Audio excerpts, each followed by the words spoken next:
boa tarde a todos. Hoje é dia 4 de outubro de 2021 e nós vamos ter a oportunidade de uma discussão muito interessante sobre os desafios dos artigos tecnológicos. Aqui presente no nosso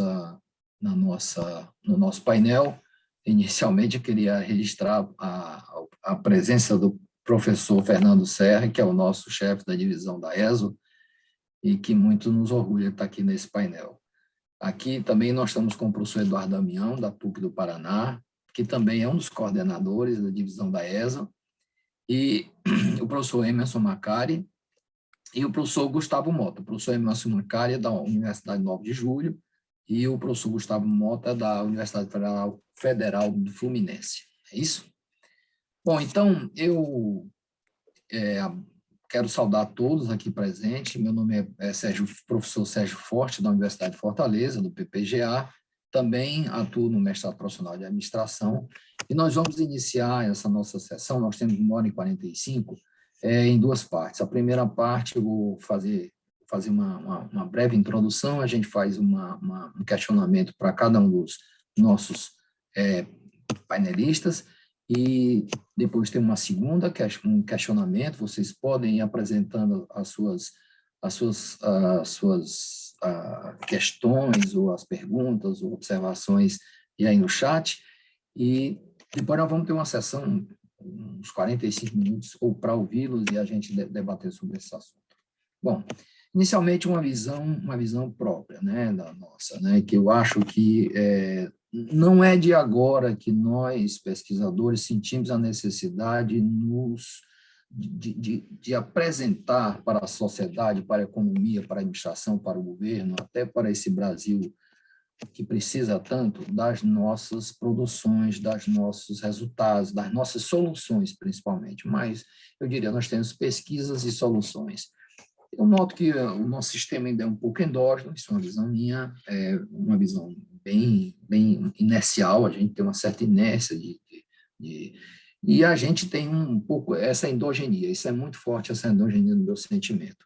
E é muito burocrata o nosso sistema, né, como um todo, não na nossa área, mas, por exemplo, todo mundo vai apanhando nesse tal do coleta CAPES, e o Qualis, com certa dificuldade, avaliação de projeto. A gente trabalha muito, a gente dá aula, a gente orienta, a gente faz pesquisa e ao mesmo tempo, a gente tem, às vezes, assume funções administrativas, não é fácil.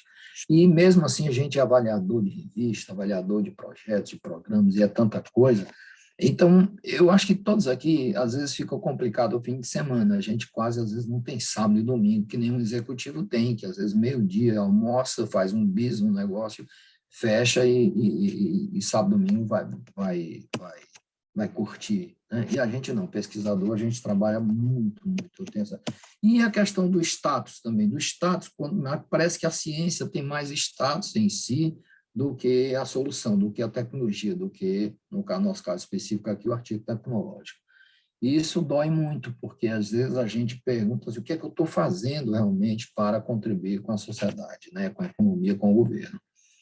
E as pessoas mais simples, às vezes, chegam para mim, o senhor tem quanto tempo de pesquisador? Uma secretária minha perguntou, eu disse, há alguns anos. Ela disse assim, o que o senhor já descobriu? Minha secretária, né, da minha casa. Então, é complicado. Hoje, nós tivemos um painel maravilhoso com o bispo que falou sobre soberba. A gente tem essa soberba da ciência. O próprio Barney me disse que a gente está construindo um castelo imenso, um fosso um gap entre a nossa pesquisa e o mercado. Aqui, por exemplo, o Fernando Serra atua como no conselho de administração de algumas empresas, ele realmente sabe bem o que eu estou falando isso aí. E tem uma questão também de afeto, que ele falou, que eu achei muito interessante. A gente quer socializar isso, ou a gente não quer socializar? Até que ponto o nosso ENAMPAD como um todo traz essa oxigenação, né, com o mercado? Na área da saúde, eu vejo que eles fazem uns relatórios e, ao final das progressões de cada coisa, e vão distribuindo para os stakeholders, ano a ano. por exemplo, eu participei de um painel interessante sobre o papel do doutor, e eu dei o exemplo na área da medicina. Teve uma época que alguém muito próximo a mim teve um problema de câncer, eu estudei muito câncer, passei 2 anos estudando câncer, e eu vi o quanto eles são muito bons em divulgação dos seus resultados, interagir com a sociedade, etc. Então, tem uma questão também nós precisamos de uma política para isso, a gente, que diretriz. Então, eu queria começar ouvindo os colegas, começar aqui pelo professor Eduardo Damião, que foi o primeiro a entrar na nossa live, o que ele acha, como é que está a situação atual, como é que estão os problemas, que entraves são esses, se é que ele enxerga assim, e especificamente o artigo tecnológico, o papel dos programas da cápsula, do CNPq, até que ponto a gente pode construir realmente essa ponte com a sociedade e especificamente na nossa temática sobre o artigo tecnológico. Depois eu passo a palavra para os demais. Perfeito. Uma boa tarde a todos. Obrigado, professor Sérgio Forte, pela apresentação inicial, né?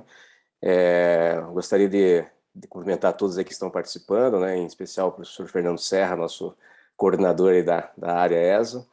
E essa é uma questão extremamente interessante, Sérgio, para a discussão da nossa área, né? Porque ela é uma discussão antiga, né? Discutir artigos tecnológicos é impossível sem discutir a questão do próprio mestrado profissional, né? É uma discussão antiga, eu me lembro muito bem que eu participei de maneira bastante ativa nesse processo de discussão, ainda na época do professor Clóvis Machado da Silva, né, que ele era presidente da ANPAD, e ele promoveu vários eventos, vários seminários, né, sobre o mestrado profissional que estava surgindo naquela época. Isso foi lá por 2005, 2004, 2005, mais ou menos, né? E naquela época nós estávamos discutindo exatamente o porquê do mestrado profissional, o que era o mestrado profissional, qual a finalidade do mestrado profissional e a diferença entre o mestrado profissional e o mestrado acadêmico, né? Então era uma polêmica grande, nós tínhamos posicionamentos bem diferentes, né? Mas depois avançamos nesse processo, né? Na época, inclusive, a grande questão era como avaliar o mestrado profissional e, na verdade, os instrumentos de avaliação da CAPES, eles não estavam preparados, né, para essa modalidade de mestrado, né? Até porque era ainda uma discussão inicial. Tanto é que muitos mestrados profissionais, eu me lembro até da PUC Rio Grande do Sul, nossa co-irmã aqui, ela criou um mestrado profissional e depois migrou para o mestrado acadêmico. Por que ela fez isso? Porque, na verdade, os critérios de avaliação estavam sendo até mais rigorosos com o mestrado profissional, porque exigiam uma produção acadêmica, científica, né? Seja Qualis A1, né, A2, em periódicos internacionais. E do mestrado profissional, além dessa exigência, igual ao do acadêmico, também exigia uma tal de produção tecnológica, né? Artigo tecnológico ou produção tecnológica. E ninguém sabia, na verdade, o que representava isso, né? O que seria uma produção tecnológica, né? Avançamos bastante, eu acho, de lá para cá. Acredito que nesse último quadriênio, a proposta de avaliação que nós temos hoje aí sendo discutida e que deveria ser aplicada agora, né, no quadriênio que terminou agora em 2020, mas em função de algumas questões aí foi interrompido, né, espero que por pouco tempo, avançamos bastante, porque houve um redirecionamento, né, para a questão do impacto, né, para a avaliação do impacto. Mas, como eu disse, nós temos que vincular essa discussão dos artigos tecnológicos à questão do mestrado profissional. O mestrado profissional, né, naquela época que nós discutimos isso, nós tínhamos muito claro, né, de que era um mestrado que surgiu para conectar, né, a academia com o setor produtivo, com as empresas, né, e oferecer para as empresas uma solução de fato concreta, contribuir efetivamente para soluções dos seus problemas complexos, né. Não que o mestrado acadêmico não fizesse isso, mas o mestrado acadêmico ele tem um compromisso maior com gerar conhecimento, com produção de conhecimento científico, né? Gerar teorias e, ao mesmo tempo, formar pesquisadores e até, por que não dizer, professores. O mestrado profissional ele nasceu, então, com esse foco de conexão, levar o que a academia tem de bom, né, a universidade, os programas, para, né, a realidade concreta das empresas e oferecendo a elas soluções concretas, né? E, nesse sentido, eu queria compartilhar uma experiência nossa aqui na PUC Paraná, que foi a criação do nosso mestrado profissional, que é o único mestrado da universidade, né? O único mestrado profissional que nós temos, é um mestrado em gestão de cooperativas, e ele surgiu, né, eu tive uma participação bastante próxima da criação desse mestrado, ele surgiu exatamente de um processo de interação muito forte que nós, da PUC-Paraná, temos com o setor das cooperativas aqui do Estado do Paraná.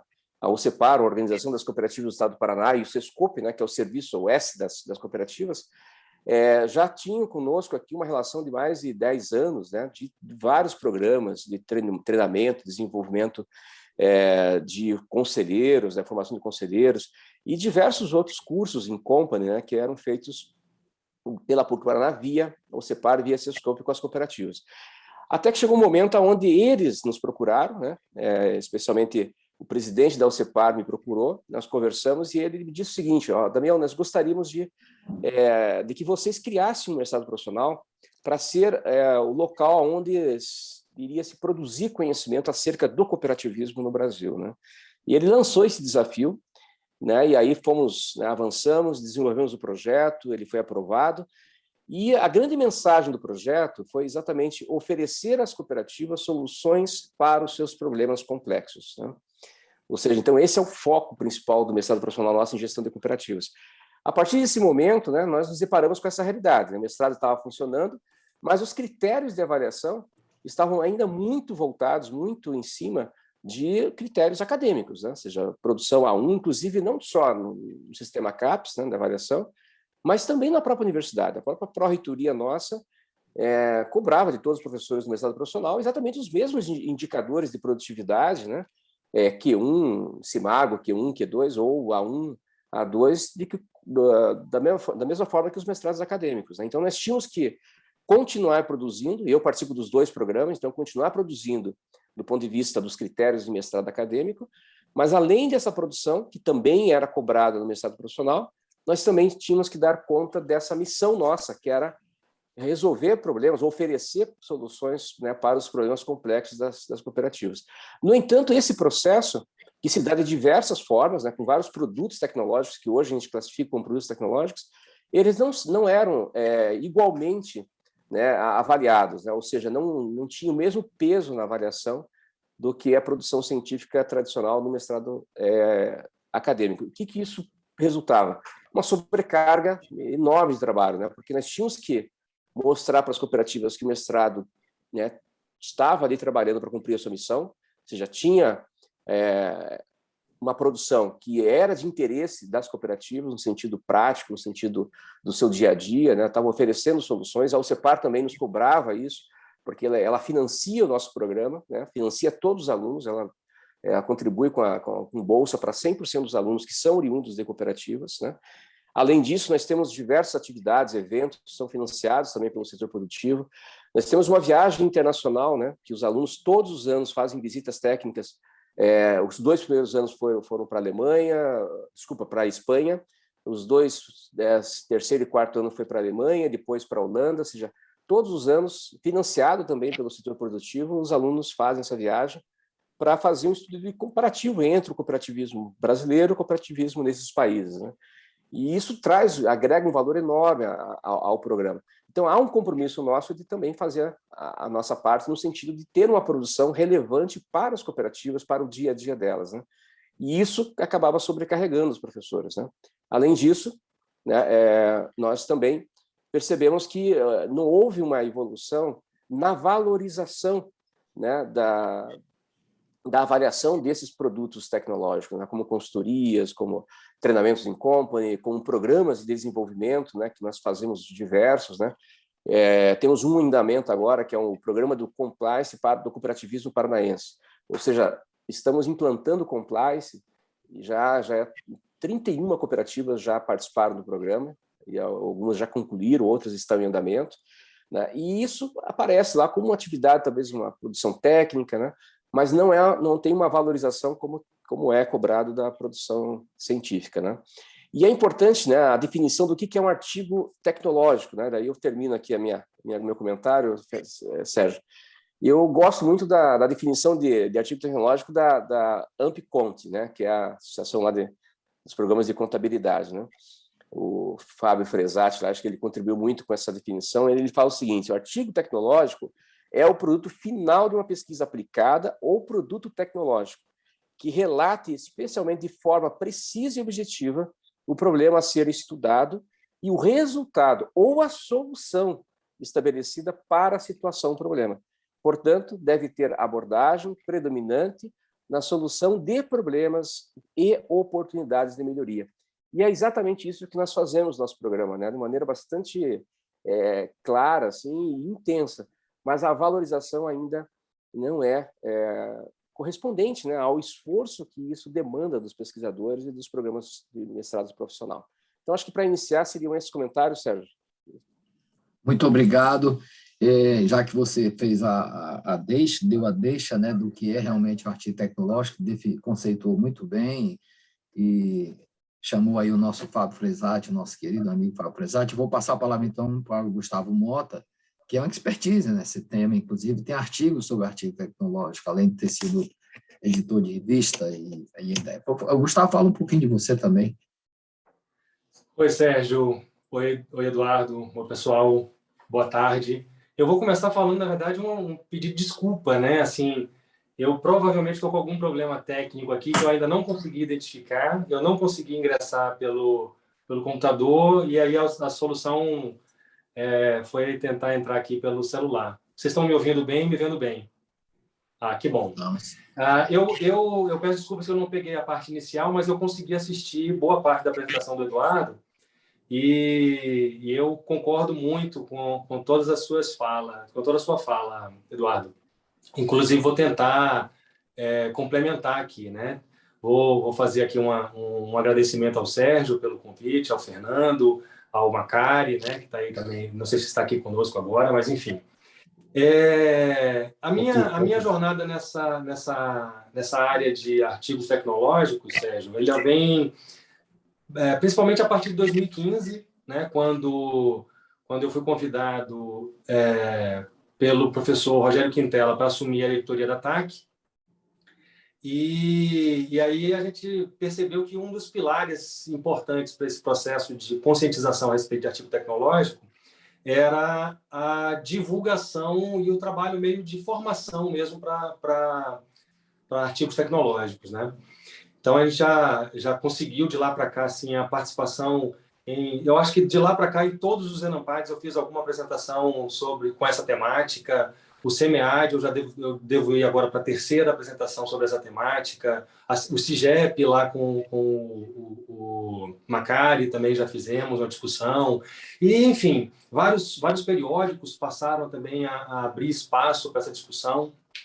Mas eu vou numa linha muito parecida do Eduardo. Assim. Eu acredito que artigo tecnológico é um artigo científico. Ponto. Né? A questão é, quando a gente tem um objeto específico, que esse objeto é tecnológico, esse artigo ele passa a ser um artigo tecnológico. Então, essa definição da Amplicont, eu acho também que ela é fantástica, porque ela diz mais ou menos isso, né? O artigo científico, o artigo tecnológico é aquele artigo científico que tem uma finalidade tecnológica, que ele traz um produto tecnológico. Então, quando a gente fala em artigo tecnológico, a gente está falando de um processo tecnológico. E aí, mais uma vez, eu tenho que concordar com o Eduardo que a ideia de programas profissionais é uma ideia de produzir tecnologia. Então, o produto tecnológico, na área de administração, ele não é trivial. Se a gente for para áreas de áreas tecnológicas, né, como a engenharia, a própria medicina, a farmácia, etc., é muito natural para eles. Né? Talvez essa discussão, se tiver alguém aqui dessa área nos assistindo, eles podem dizer assim, mas por que vocês estão conversando sobre isso? Né? Talvez não fizesse muito sentido ter essa classificação de artigo tecnológico, porque se a gente pegar os periódicos dessas áreas, a gente vai ver que tem tanto compreensão de problemas quanto solução de problemas. E inclusive de forma conversada, né? Porque não dá para a gente resolver se a gente não compreender. Né? E a gente passa a compreender mais quando a gente vai gerando as soluções. Então, é cíclico do processo científico. Né? Ciência e tecnologia, elas caminham juntas. Né? E eu acho que a própria institucionalidade dos mestrados profissionais, ela vem nesse sentido, né? De vamos também produzir tecnologia nas áreas de ciências sociais aplicadas, né? Na nossa área específica de administração, contabilidade. Então, quando eu comecei a pensar nessa nossa apresentação de hoje, eu pensei que a gente deveria trabalhar, eu até fiz uma apresentação, mas agora vai ser difícil eu passar, mas eu pensei na gente trabalhar em 3 pilares, né? Pensar quais são os desafios, né, do artigo tecnológico. Eu acho que a gente pode pensar em 3 pilares. Um pilar que é cultural, que está associado a... Eu queria deixar os desafios para a segunda etapa, pode ser? Ah, desculpa. Ah, porque Tá. essa foi mais ou menos a programação. Primeiro o Perfeito. diagnóstico, depois solução. Perfeito. É porque, bom, seria um caminhar junto, né? Assim, a ideia da solução, eu acho que ela é uma solução de darmos as mãos, né? Mas a gente vai falar isso mais adiante, então. Então, eu acho que eu posso encerrar essa primeira fala assim, né? Dizendo que eu acho que o Eduardo fez uma excelente apresentação, eu assinaria embaixo aí. E acho que é essa definição principal de artigo tecnológico. Artigo tecnológico é um artigo científico. Não vamos diminuir o valor dele. Não vamos também fazer qualquer coisa e dizer que é um artigo tecnológico, né? Vamos trabalhar com o rigor da ciência e vamos produzir algo que tenha relevância, né? Então, a gente pensar aí, quando o pesquisador ele passa a pensar em quais são os impactos, né? Então, tem uma frase comum que é quantas vidas salvam, né? Essa minha pesquisa vai salvar quantas vidas? Quando a gente começar a pensar nisso, né, talvez a gente comece a desenvolver um caminho mais, não só da compreensão, não só do paradigma hegemônico da compreensão de problemas, mas também partir para solucionar os problemas, né, no ambiente acadêmico também. Obrigado, Gustavo. O professor Emerson Macari, que coordenou o programa de doutorado e mestrado da Uninove, é empresário e empreendedor e tem uma visão internacional muito forte, tem várias experiências internacionais. Eu queria saber até se você tem alguma visão, não só dos nossos problemas, mas dessa situação em outros programas internacionais, professor Emerson. Prazer lhe rever. Obrigado aí, professor Sérgio, aí pela moderação, ao Eduardo Damião, que fez a primeira parte da exposição, ao Gustavo Mota também, saudando aí o amigo que já veio para o SINGEP, que o nosso SINGEP também aborda bastante essas questões de artigos tecnológicos, ao professor Serra também, que faz parte aí, é nosso líder aí da nossa divisão também, faz parte desse nosso encontro de hoje. É com muito prazer que eu estou aqui, professor Sérgio, e com os colegas aí, para a gente poder conversar um pouco sobre isso, que eu percebo que é algo bastante importante a academia trazer esse tipo de discussão, porque no momento da avaliação, se você não tem muito claro quais são as regras, o que vai valer, o que a gente entende por uma contribuição técnica, tecnológica, os programas podem fazer um grande esforço, mas esse esforço pode não ser reconhecido ou compreendido. Então, só queria fazer essa primeira abordagem e falar um pouquinho dessa parte internacional também, professor Sérgio, mas eu quero falar um pouquinho também da experiência que a gente está tendo na CAPES. Na CAPES, eu estou na coordenação coordenação geral de bolsas e projetos, e foi de minha autoria o doutorado profissional sanduíche. Então, em que o nosso aluno, não só do acadêmico, mas ele também do doutorado profissional, ele possa ter bolsa da CAPES para ficar um tempo no exterior. E como a gente bolou isso lá, nesse projeto que eu já mandei para a nossa diretora e que vai depois para a presidente da CAPES para ver se ela sanciona agora para começar a rodar o ano que vem.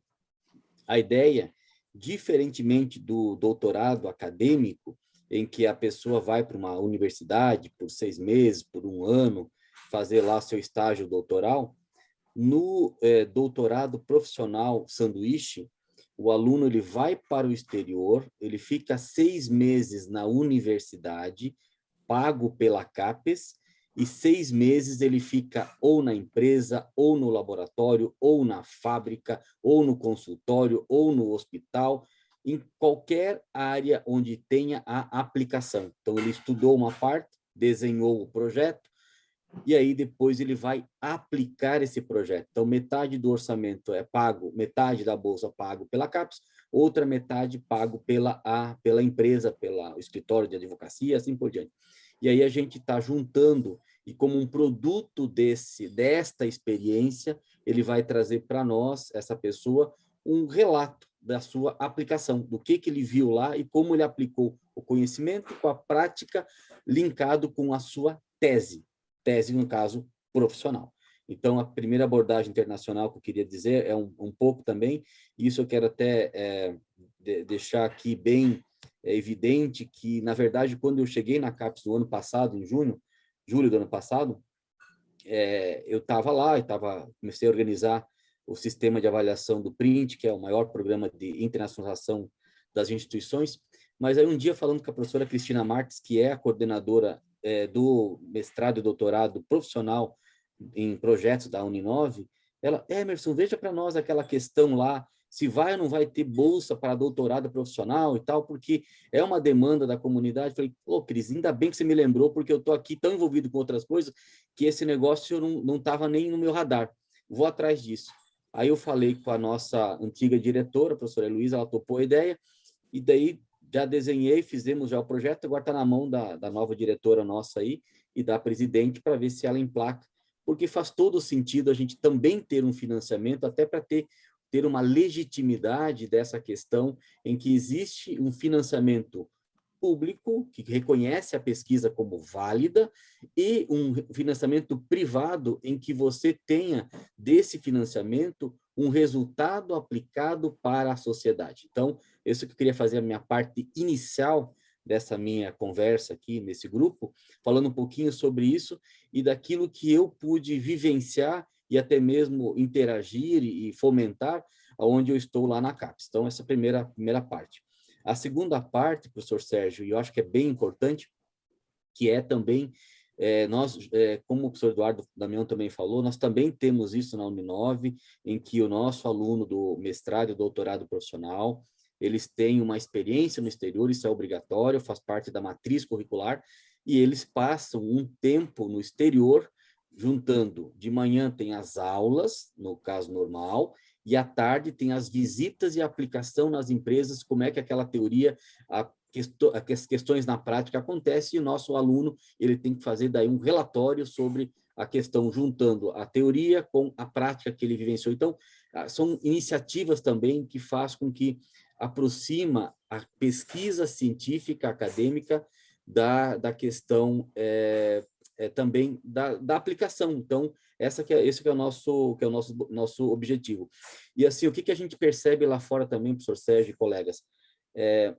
Lá fora, a CAPES deles lá, no caso, a avaliação deles, que é na administração, é a ACSB, o que eles fazem, né? Eles buscam os professores terem duas qualificações. Tem uma parte do quadro de professores, tem que ter o Academic Qualify e o Professional Qualify. Então, eles fazem uma mescla. Então, eu acho muito interessante a fala também do professor Eduardo e do professor Gustavo, trazendo você não pode perder a questão, a questão da ciência, a questão científica, mas juntando com a prática. Então, ter uma mescla de professores mais aplicados, professores mais numa base mais científica, e fazer essa mescla dos dois para ter um produto técnico-tecnológico que tenha relevância para as empresas. Então, lá fora acontece bastante isso, inclusive isso é bem avaliado, é um critério de avaliação lá das escolas lá que eu estudei quando fiz minha tese lá.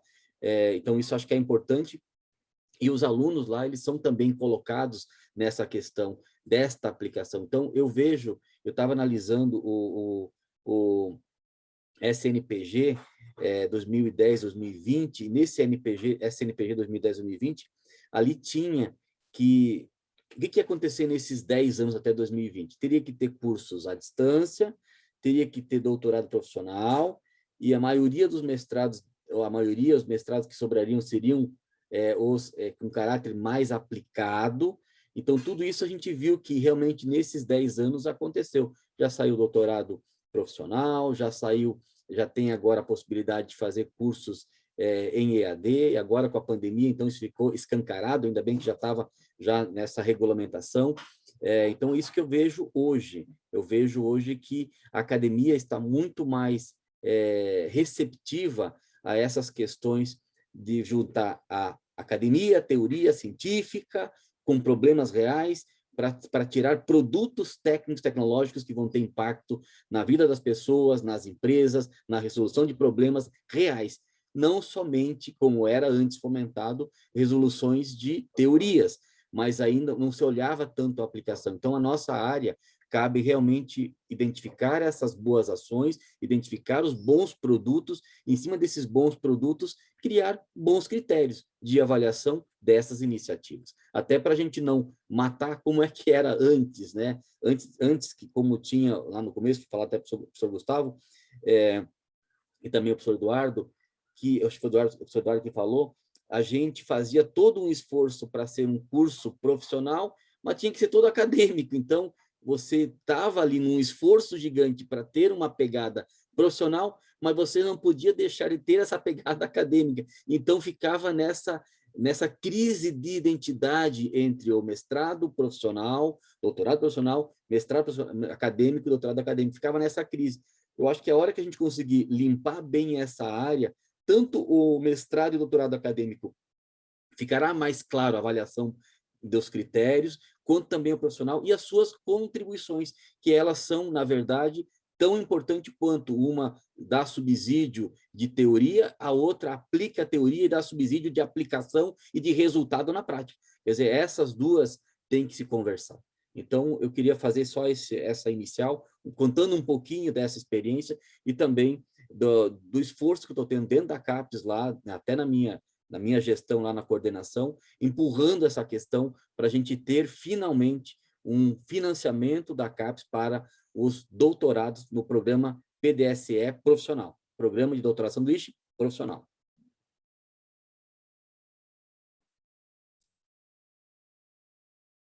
Está fechado o teu microfone, Sérgio. Sérgio. Isso, desculpa, professor Sérgio. Está mudo, Sérgio. Obrigado, professor Emerson, e pela sua apresentação, inclusive essa sua experienciação, essa divulgação de todas as informações com relação ao programa CAPES nessa temática. Numa segunda parte, eu acho que está todo mundo um pouco alinhado nessa temática, e até eu usava, e ainda uso, assim, o modelo do Pit Grill, quando a gente diz o contexto, conteúdo e processo. E a gente tem um milestone. E aí o professor Emerson falou, e o professor Eduardo também, todos aqui falaram com relação à pandemia e também a situação do Brasil em que nós nos encontramos. Então, eu acho que agora, mais uma vez, a nossa academia, a nossa produção tem que dar uma resposta. A gente tem que sair da endogenia e não abandonar a ciência, que a gente está ficando bem maduro na ciência, mas a gente tem que ir rumo ao outro lado do muro, né? A parte da solução, como o professor aqui, Gustavo, falou, de compreensão e solução.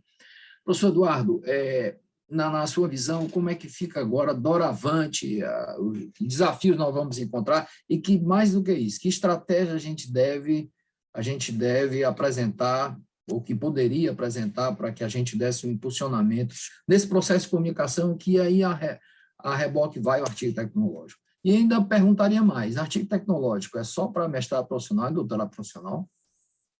Perfeito, Sérgio. Eu acho que nós temos aí um processo de avaliação da CAPES que ele exerce uma função de indução, né?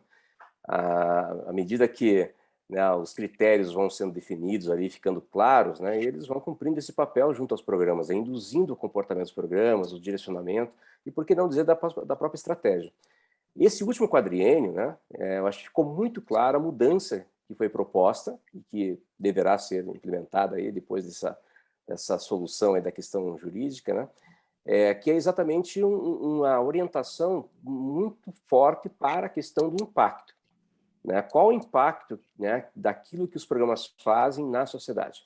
Antes existia isso, mas não era tão claro, né? O peso era muito grande em cima da produção intelectual, né, dos artigos internacionais, Qualis A1, A2, e agora os critérios eles reduziram, né, eram 30 e poucos por cento, agora caiu para uns 18, 15% o peso da produção científica, né?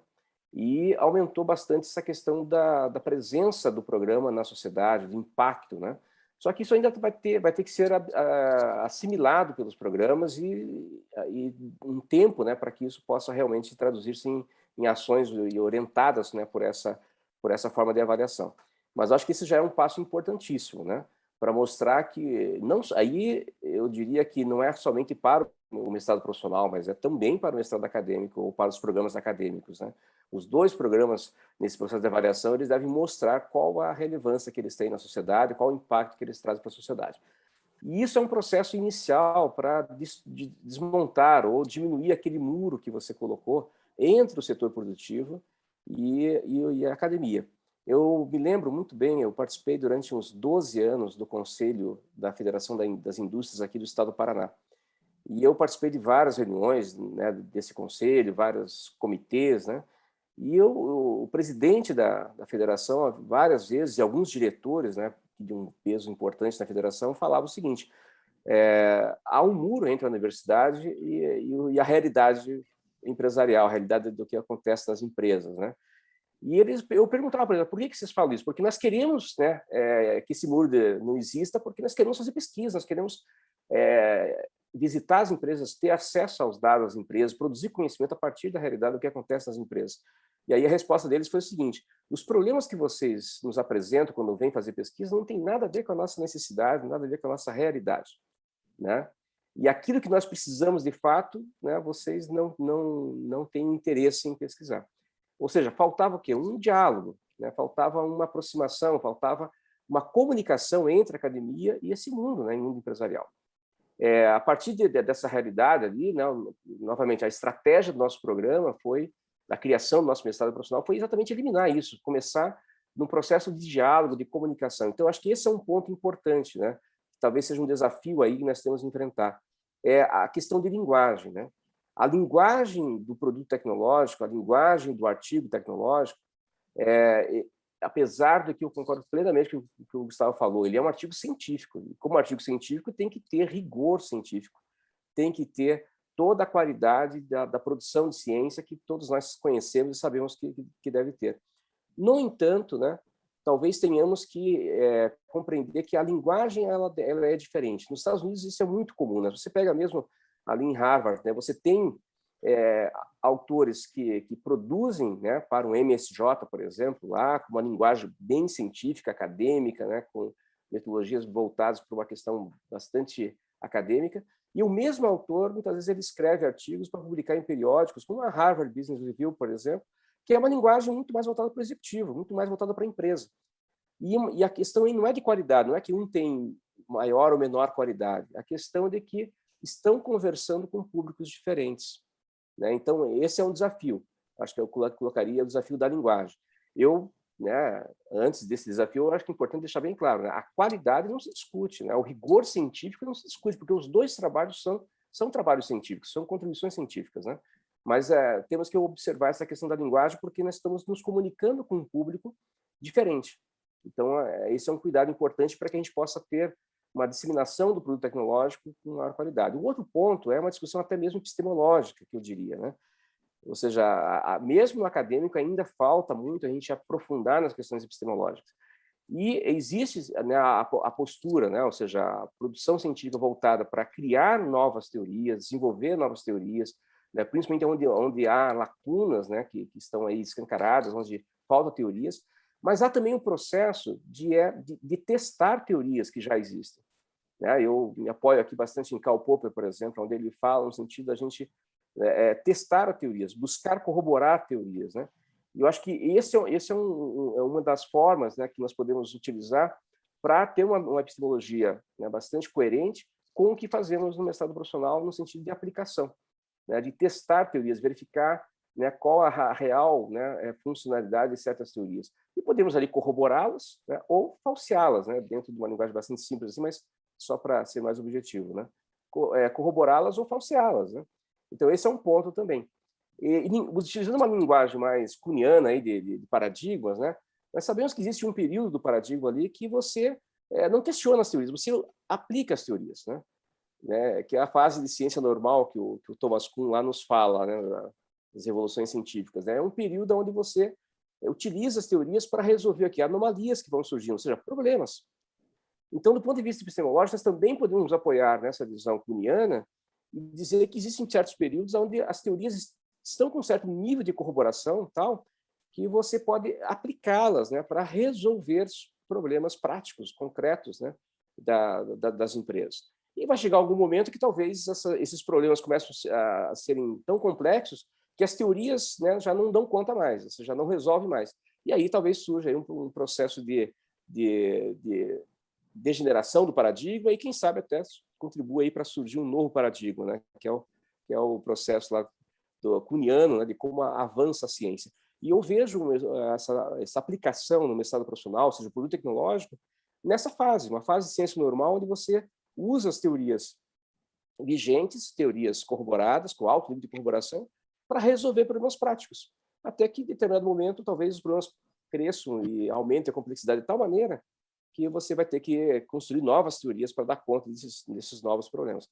Então, acho que essa linguagem e essa maneira de nós entendermos a função do mestrado profissional e do produto tecnológico, que é de oferecer soluções de qualidade, com rigor científico para problemas reais, concretos e complexos das empresas, é que nós precisamos agora trabalhar nisso, trabalhar nessa divulgação para eliminar qualquer tipo de preconceito, né? Qualquer tipo de visão equivocada de que produto tecnológico, artigo tecnológico não tem a mesma qualidade que um artigo científico tradicional, né? Acho que esse é um desafio importante que nós temos que superar. Professor Gustavo, antes dos desafios, qual é a diferença de um artigo científico? Eu sei que todos são científicos, mas o científico e o científico tecnológico. Oi, Sérgio. Deixa eu cumprimentar agora claramente aqui o professor Macari. Desculpa, Macari, eu entrei correndo, igual aquele aluno que chegou no meio da aula, e eu aí não sabia o que estava acontecendo direito, não tinha visto, você já estava aqui, tá? É um prazer enorme encontrar todos vocês. Tá bom. Vamos lá. Eu vou começar respondendo muito pela fala do Eduardo Damião. Ele falou sobre a questão da linguagem, né? E aí eu vou avançar um pouquinho na questão da linguagem e falar... A gente decide a linguagem quando a gente decide a audiência, né? A gente decide para quem a gente vai conversar, com quem a gente vai conversar. E aí isso é bastante curioso, porque no início desse ano teve um instituto que me convidou para fazer um curso sobre artigo tecnológico, sobre escrita de artigo tecnológico, um curso escrevendo artigo tecnológico. Quem tiver interesse pode entrar, é www.artigotecnologico.com.br. Aí dá até para se inscrever gratuitamente, dá para ver a aula de apresentação do curso. É um modelo bem dinâmico, bem mão na massa. E com essa questão que o próprio Macari acabou de falar, da pandemia e do transpor para o online, né? Eles estão conseguindo, inclusive, fazer turmas agora num custo bem acessível, porque é um material todo assíncrono, né, etc. Mas uma das coisas, quando a gente começou logo esse curso, que era com a interação com a audiência, né, com os estudantes, a questão que mais chocava eles é quando a gente fazia uma aula que era para definir a audiência. Aí eles ficavam assim, mas como assim definir meu público? Eu vou escrever um artigo, vou ter que definir meu público antes. Era aquilo que mais chocava quem estava participando. E muitos que estavam participando já estavam fazendo doutorado, já estavam fazendo mestrado, ou seja, já tinham o hábito de escrever artigo, né? Então, talvez a gente tenha uma questão de... Nós, na academia, a gente não se preocupa muito com quem vai ler, a gente se preocupa com quem vai citar, né, o nosso artigo. Então, se ele vai ser citado, ele entra numa lógica que é recuperável pelos processos de avaliação, e a gente pode aí dizer se aquele periódico vai ser A1, se minha pesquisa recebeu muita citação ou não, etc. Então, na minha concepção, Eduardo, eu acho que quando a gente define que a nossa audiência é uma audiência praticante, vamos chamar assim para usar o termo que normalmente em inglês eles usam, né, do praticante, aí sim a gente precisa de fato ter uma linguagem que faça sentido para aquele praticante, né? Se a gente começa a manter uma linguagem que é acadêmica, essa linguagem acadêmica, às vezes, ela é estranha. Na maioria das vezes, talvez ela seja estranha para o praticante. E ele aí diz, cara, não estou entendendo nada, vou deixar isso aqui para lá, vou ler outra coisa. Mas talvez esse nosso artigo tecnológico ele seja focado numa audiência acadêmica. E aí talvez a gente não precise ter aquele modelo Harvard Business Review ou California Management, né? a gente possa ter talvez um perfil muito parecido com o nosso tradicional, só que com aquela preocupação de resolver problemas, né? De solucionar problemas. Então, nas minhas reflexões, Eduardo, eu acho que quando a gente foca um público acadêmico, essa audiência ela quer saber por quê, ela quer o know why, né?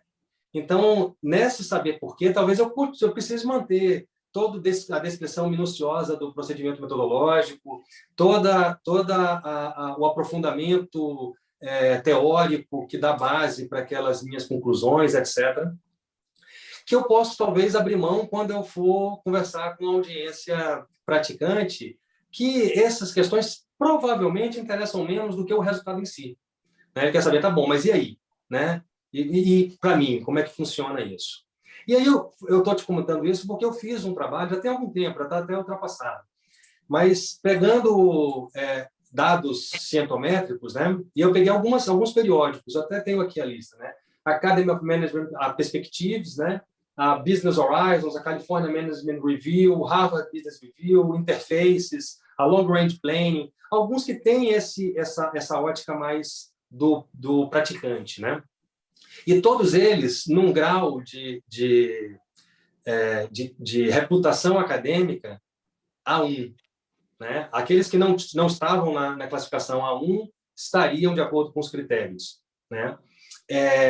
Mas é bacana porque essa listagem, ela vai, né? E ela chega no Wall Street Journal. E o Wall Street Journal, eu trouxe ele porque ele curiosamente, ele tem o índice H. Ele está lá na Saimago, né?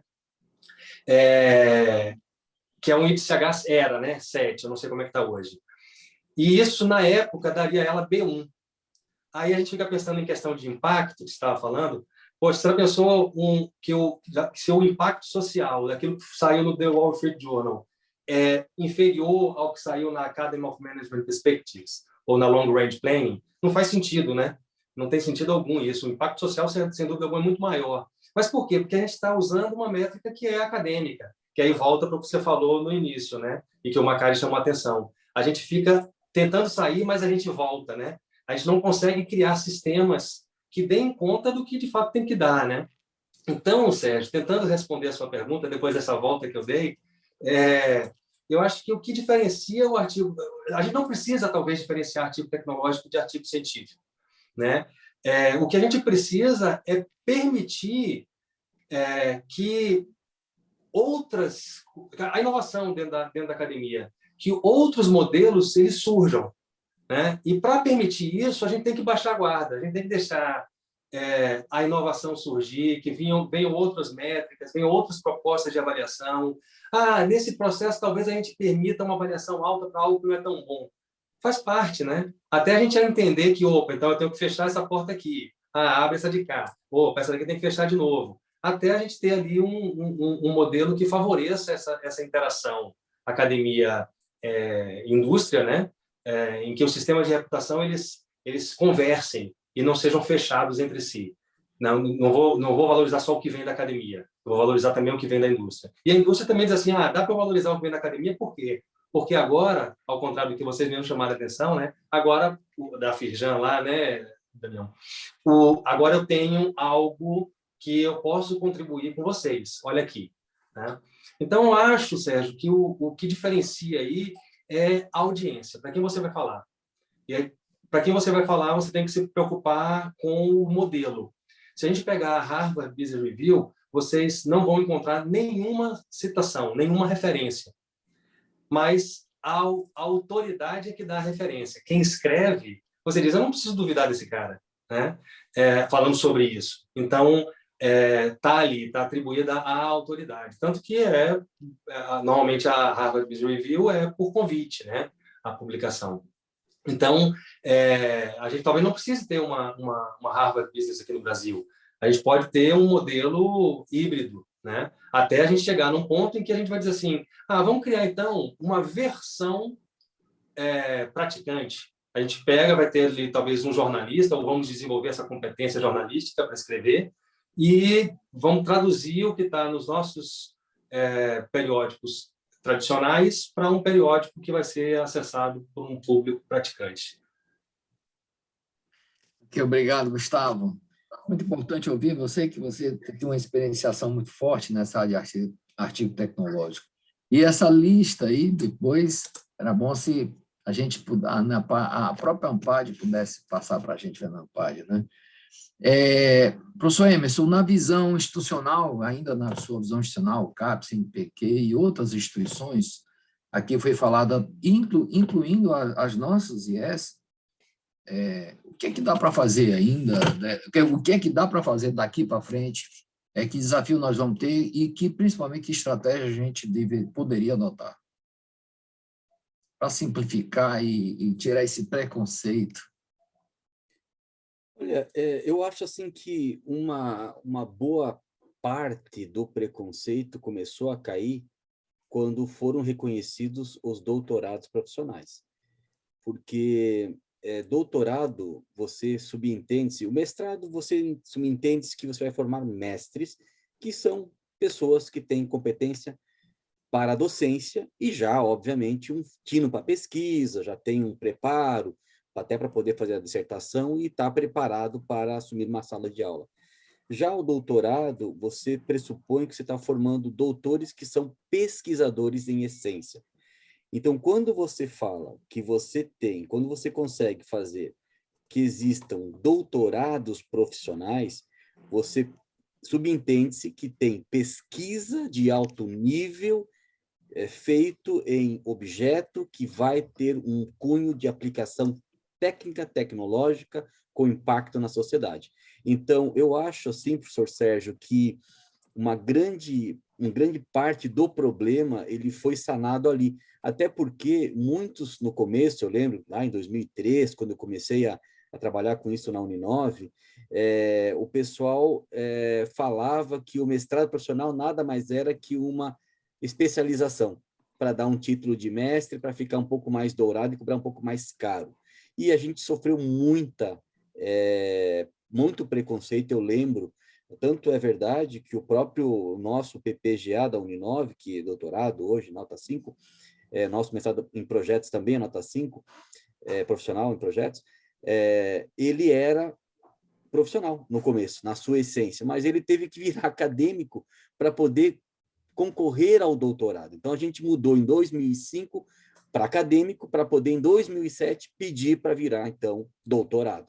Não ia ser possível. Hoje não é mais necessário fazer essa transformação à la Pablo Vittar.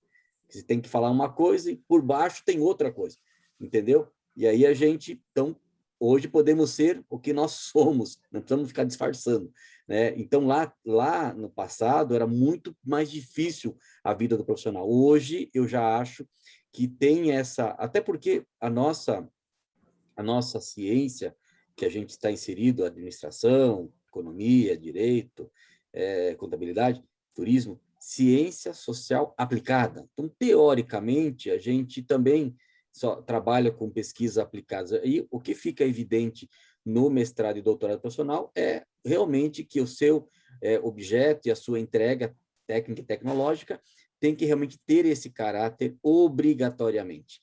Então, eu entendo, professor Sérgio, que está muito melhor, até porque lá fora a gente tinha, né, antes, que agora nós temos também, tinha o DBA, né, o doutorado profissional, então agora também a gente conseguiu equalizar isso, e eu também percebo que à medida que os cursos vão amadurecendo, os doutorados profissionais que agora surgiram, até mesmo essa iniciativa da própria CAPES, vão sendo criados algumas métricas e alguns produtos que você pode avaliar o impacto desses programas aí na sociedade, coisa que antes não tinha, até para aquele estigma que era uma especialização mais cara, né? Tipo um MBA por aí, que o pessoal ficou desvirtuando. Então, eu vejo que tem essa questão, também é bastante jovem também esses doutorados profissionais. O nosso aqui de projetos, a gente, se não me engano, o primeiro aluno defendeu esse ano, 2021, então a gente está tendo agora resultados desse trabalho aí no doutorado, que vão criar aí sim novos produtos novos impactos e novas formas da própria área entender, olhando, por exemplo, os dados, naquele conceito data-driven, você olhar os dados, ver o que surge de lá e ver que impacto aqueles dados estão causando na sociedade. Eu, quando criei o sistema de avaliação agora para o PRINT, quando eu bolei esse sistema, que é o PRINT, para quem não conhece, é o maior programa de internacionalização do Brasil, tem mais de 1 bilhão de financiamento, e eu bolei o sistema de avaliação do PRINT. E a ideia minha, quando eu bolei, é para que esse sistema possa fazer parte do sistema Sucupira, em que você dá um clique no botão, puxa as informações de quem está no print, já vem com a avaliação pronta, já vem mostrando o que você faz na parte internacional, e aí isso já fica algo pacificado, para não ficar avaliando e reavaliando a mesma coisa, não faz muito sentido. E aquelas 36 que foram as eleitas. Então, quando eu pensei nessa questão da avaliação do print, eu coloquei um item dentro do item de avaliação, não somente a questão da descrição do próprio artigo lá, do produto, etc. Tal, mas eu coloquei um item em cada produto avaliado no print, um item chamado impacto. Impacto para a sociedade. Qual é o impacto? Não o fator de impacto. Até pode ser, se não tem o que falar, coloca o fator de impacto. Mas uma coisa um pouco mais qualitativa, para que fique mais fácil para quem, por exemplo, financia a pesquisa, que é o governo, poder extrair dali, olha, daquilo que foi financiado, a gente teve essas aqui na área XYZ, teve na área da saúde o impacto que foi criado um novo tratamento, assim, que deu um resultado XYZ na comunidade. Então, algo muito mais fácil de ser consumido por alguém que está fora, não é da academia. Então, eu criei isso aí lá, o impacto. Então, o que eu vejo também para a nossa área, algo que a gente nunca pode perder de vista? Qual é o impacto do programa na sociedade, qual é o impacto dos produtos gerados por esse programa, qual é o impacto das produções geradas por esse programa, entendeu? Ele pode ser, por exemplo, até mesmo, eu vejo muito mais a questão do próprio impacto em si, do que o que ela tem que ser, entendeu? Ela tem que ser um artigo, ela tem que ser uma técnica, ela tem que ser uma consultoria. Qual foi o impacto? E aí, a partir daquele impacto, a gente pode aí sim mensurar e aí sim avaliar, assim, olha, aqui contribuiu com essa diferença naquela comunidade. Pô, isso aqui é importante. Quem sabe a área não pode utilizar também esse tipo de artefato como um artefato a ser avaliado, a ser considerado. Claro, o que pode fazer também depois com o próprio impacto, aí você pode trabalhar no rigor metodológico. Olha, isso aqui tá bom, mas podemos ter um rigor metodológico que aí é possível replicar esse impacto em outros locais. Então, eu vejo mais uma questão um pouco mais estrutural, professor Sérgio, de como a gente pode, como área, e aí sim pegando os dados que estão vindo agora dos doutorados, aí sim, um data-driven, para poder definir os produtos, os artefatos e depois os critérios. E quanto mais a gente tem isso aqui, a gente depois começa a separar o joio do trigo, né? Quanto melhor eu faço uma coisa, melhor eu posso ser avaliado por aquela coisa que eu fiz. Então, eu vejo isso. E também, para finalizar, nós, no nosso doutorado em projetos, por exemplo, na Uninove, a gente tem um item que nós incentivamos o nosso aluno para que ele possa, a partir da sua pesquisa inédita, ele possa pedir para patentear.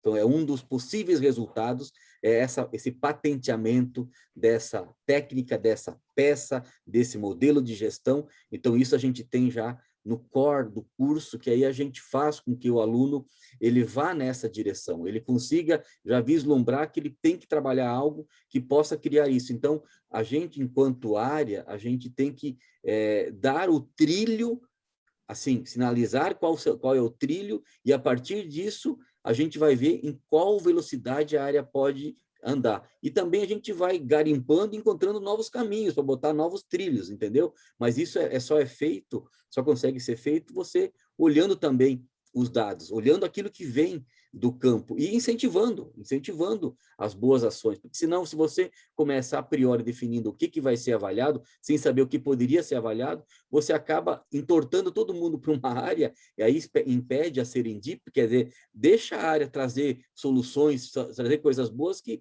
pode ser que tem coisas que a gente não imaginou que poderia ser algo, uma boa contribuição, mas nós, por um sistema de avaliação a priori, estamos já impedindo que isso se torne algo que se incentive e que isso seja valorizado. Então, eu penso um pouquinho mais aberto nessa questão da avaliação, um pouquinho até mais ela qualitativa do que ela quantitativa. Então, eu vejo nesse sentido. Ok. Coincidência ou não, estamos a 1 hora de evento e, como planejado, aqui a gente encerra a fala ativa nossa e agora vamos passar para a questão para a audiência, né? Eu tenho aqui o Júlio, pode até se apresentar, ele pergunta se poderia ter ou deveria ter um Qualis para a pontuação profissional, né? Se eu puder iniciar a minha fala, eu acho que não deveríamos. Cada vez a gente deveria naturalizar mais essa questão, né? E não separar tanto. Mas eu queria ouvir o professor Eduardo, o professor Gustavo e o professor Emerson, e a gente tentando ser um pouco objetivo nessas respostas. Perfeito. Eu também concordo com você. Eu acho que a ideia, né, não seria não ter uma separação tão clara entre Qualis, né, de artigos. Mas eu acho que falta uma outra questão, Sérgio, talvez a gente possa ir ampliar em outro momento aqui do nosso painel, com relação a outros produtos tecnológicos, né? E que não tem aí uma reflexão ainda muito profunda, né, da ponderação desses outros produtos, né? Por exemplo, acho que o Gustavo falou muito bem da questão dos artigos tecnológicos, que nem cabe o complemento, concordo plenamente com o que ele falou, a questão da linguagem, tem que focar na audiência, né? E um artigo tecnológico, ele pode muito bem estar sendo direcionado para uma audiência mais acadêmica que vai, né, estar interessada na questão metodológica, científica, do rigor científico. Então, a questão da audiência que é importante, mas independente da audiência, você tem que ter uma linguagem adequada a essa audiência, né? E agora, o produto tecnológico, acho que falta uma reflexão maior, porque hoje nós podemos ter no mercado profissional, né, diversas interações com o setor produtivo, onde o artigo tecnológico é uma delas.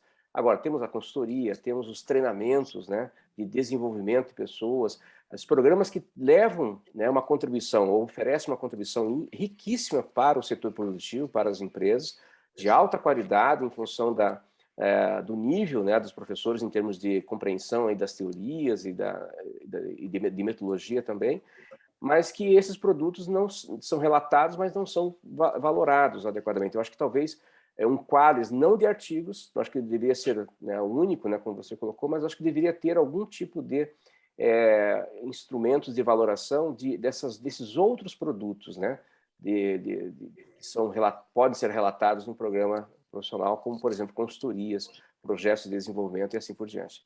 Não me estendendo muito, seria isso, Sérgio. Ok, obrigado. Professor Gustavo. Eu concordo.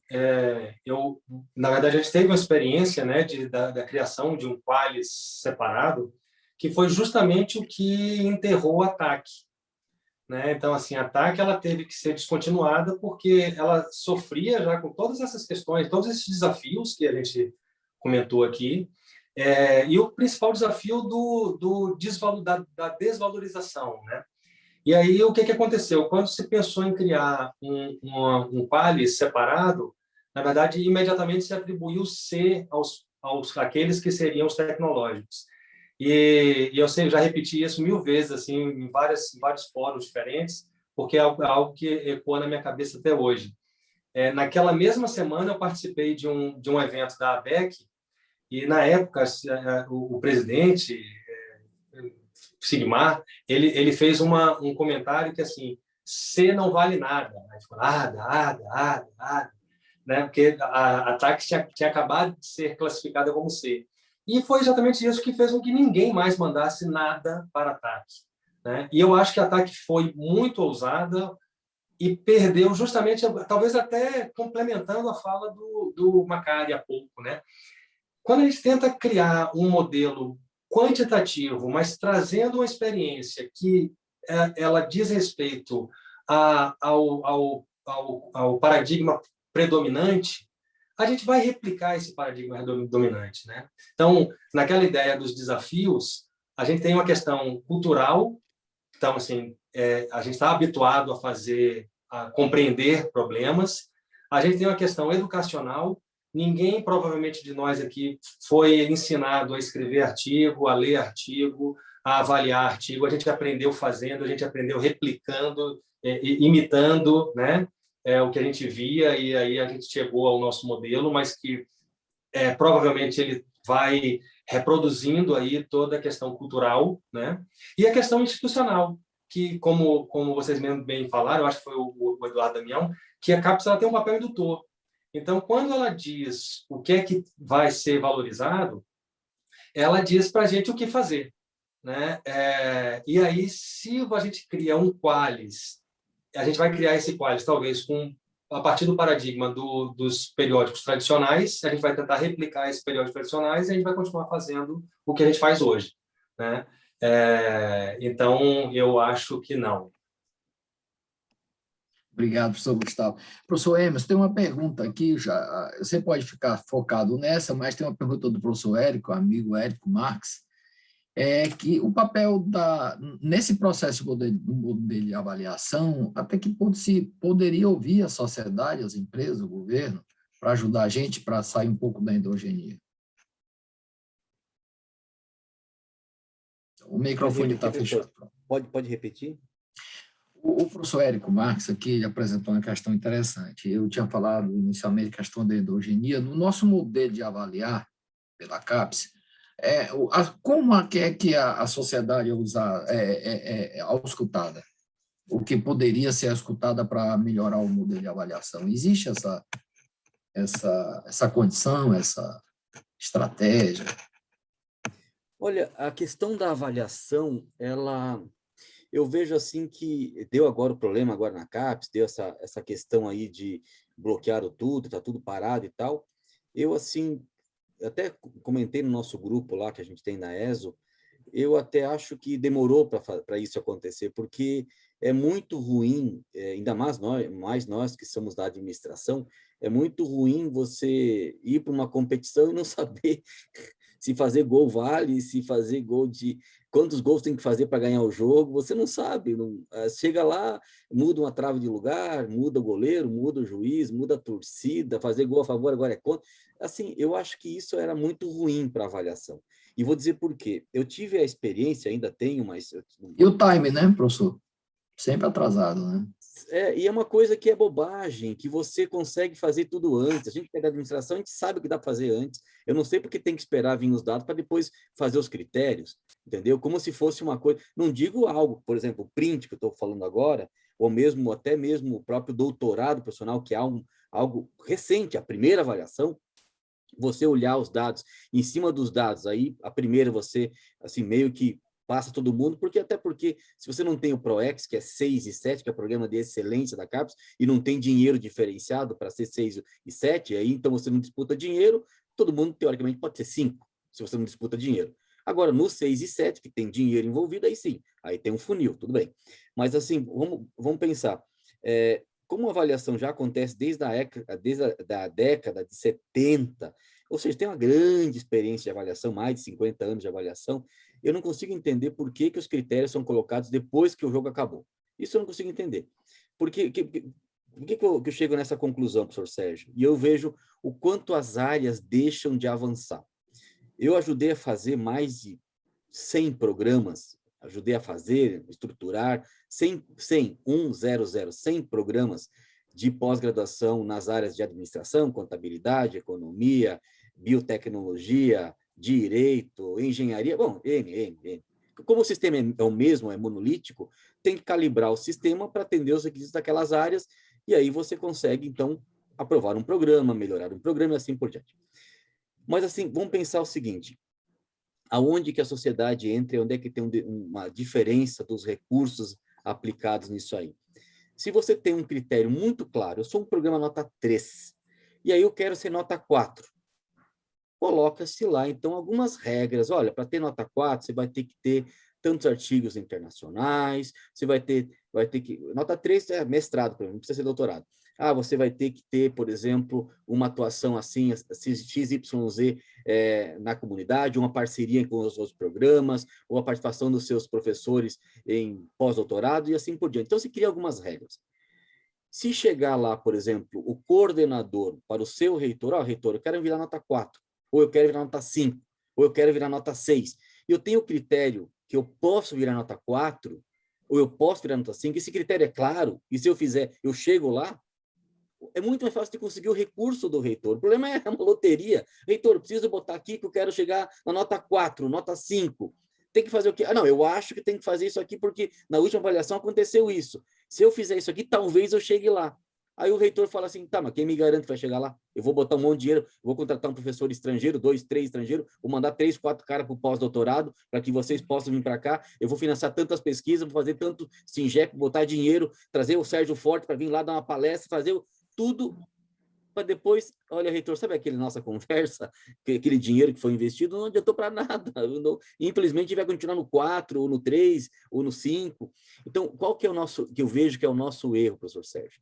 Nós deveríamos ter as réguas já colocadas, quer ser 5, beleza, então faz um Minter. Você é um doutorado já? Já sou, nota 4. Beleza, quer ser 5? Faz um Minter, tem um nível, um número de artigo de publicação XYZ, tem uma eficiência de formação XYZ dos alunos, que tem a produção do aluno tanto e tal, bem tranquilo, o cara vira 5. Só para virar 6 e 7 que eu tenho a peneira que regula a CAPES, que a CAPES tem, a pirâmide dela é 4% nota 7 e 8% nota 6. É a pirâmide da CAPES, ela briga, todas as áreas chegam nessa pirâmide. Umas áreas têm 1, que é o nosso caso, nota 1%, nota 7, outras têm 10%. A nossa área deveria ter, no mínimo, a média de todas as áreas, que é 4%. Entendeu? Nós devíamos ser o mínimo 7, de 7, 4%, e no mínimo 8% nota 6, para ser a média, porque a nossa área é muito mais alta do que a média. Quando eu fiz estudo na outra trienal, nós estávamos no quartil superior, junto lá com as 12 áreas que mais avançavam, que mais publicavam, das 48, naquela época era 48, agora são 49.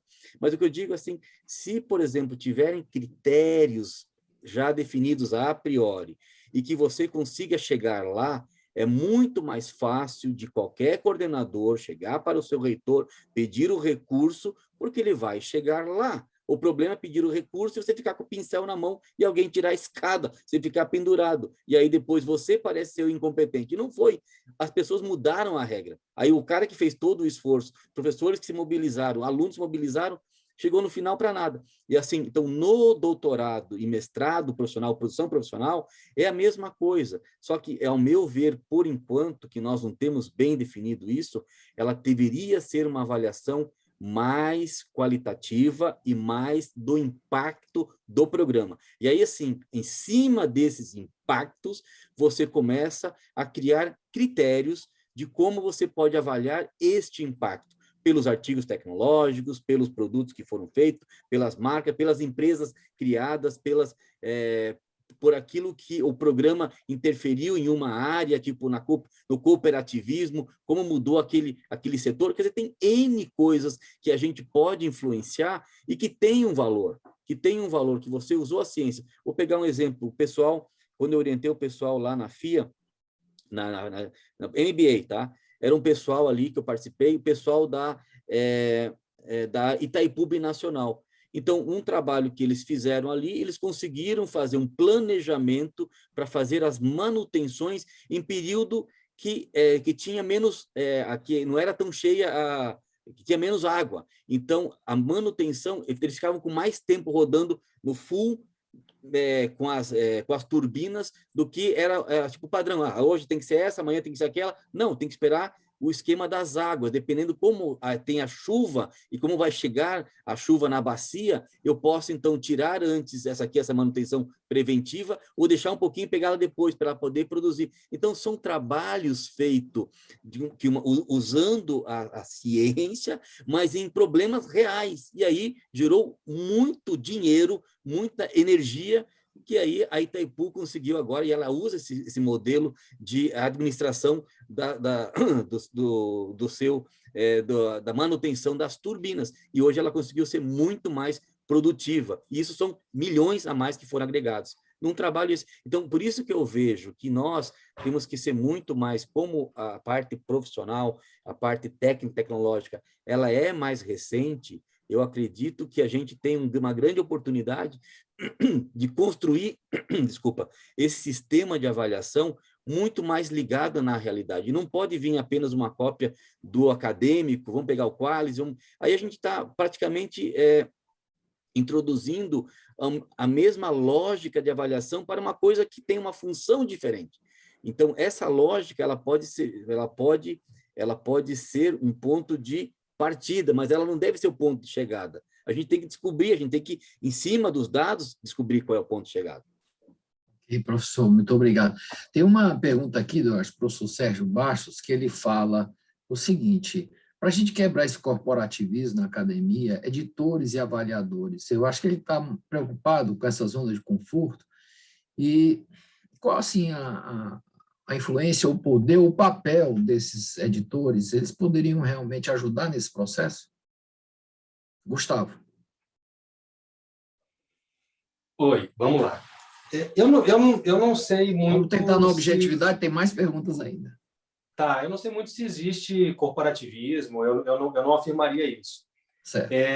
Mas a questão de dar o certo encaminhamento num processo de avaliação de artigo tecnológico, eu acho que sim, acho que cabe a formação de editores, né? Naquele processo lá educacional que a gente falou, né? Ele tem que aprender a fazer as coisas, então a gente tem que refletir sobre isso.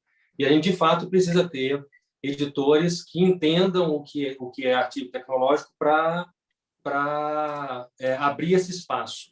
Então, na hora de abrir uma seção de artigo tecnológico, seja num periódico específico de artigo tecnológico, ou seja num periódico qualquer outro, tem que se pensar e tem que se dizer o que é esperado para ali. Então, o editor tem que dizer, olha, para essa seção espera-se isso.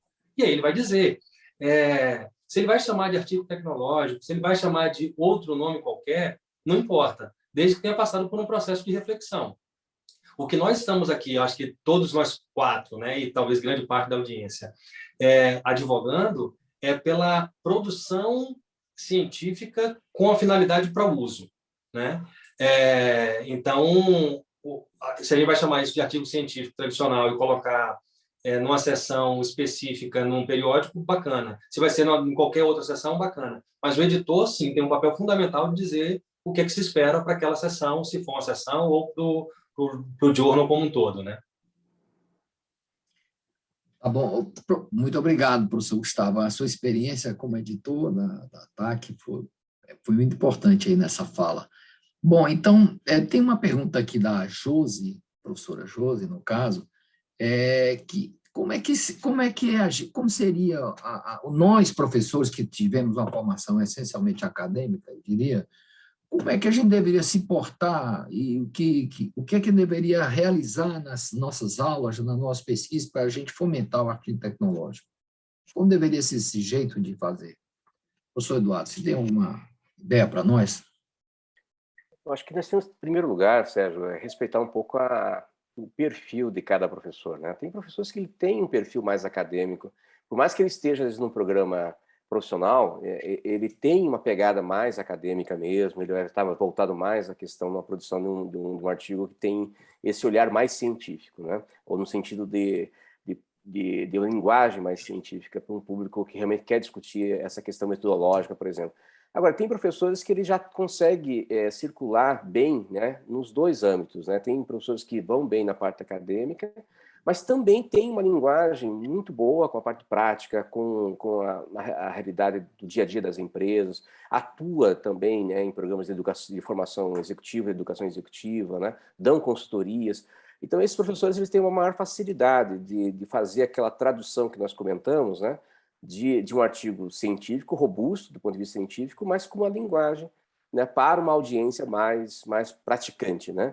Então, acho que é respeitar o perfil de cada professor, né, e valorar, né, o esforço de cada um igualmente. Eu acho que esse é um ponto importante, né?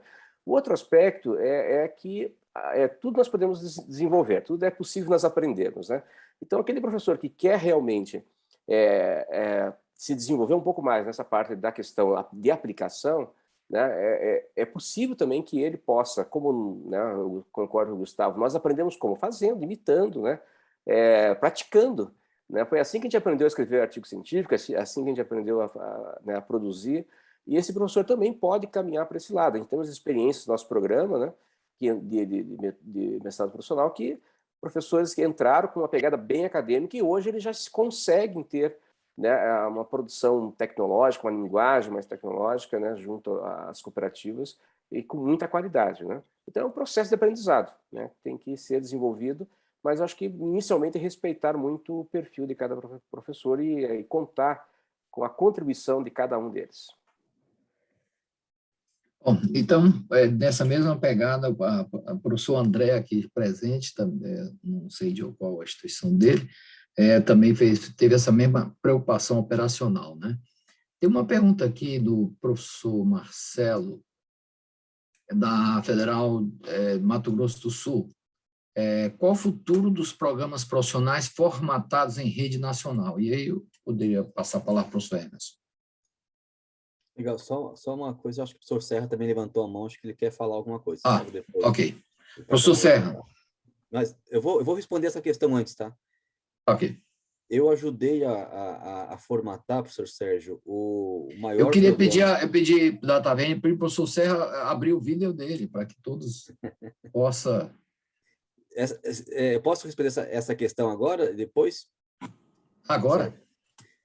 Eu ajudei a formatar o primeiro programa que passou pela área da administração, o mestrado em rede, lá pela Andifes. Tinha 100 e poucos professores e era para formar 1.000 alunos por ano.